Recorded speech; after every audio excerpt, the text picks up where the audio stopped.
हे पुण्याई आहे बाबासाहेब, ज्या आईनं तुम्हाला घडवलं. मी नेहमी फिरतो तर तो गाणाही मस्त वाटला मला ना, तो म्हणतोच नाही म्हणतो ही तुझीच कमाई आहे ग भीमाई.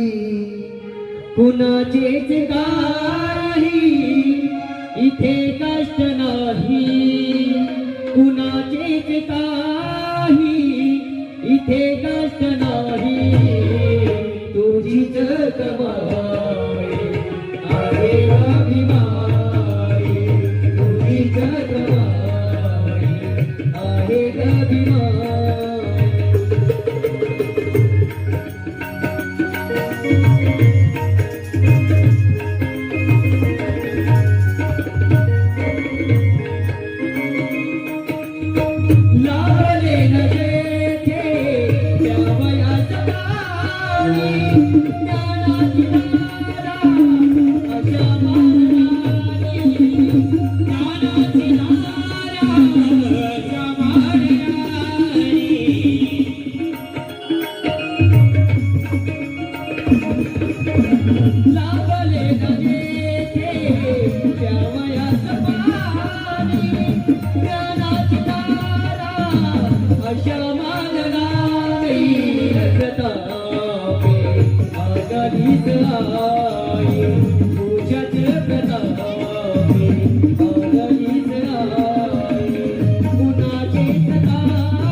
इथे कष्टणारी तुझीच कमाई आहे अभिमान.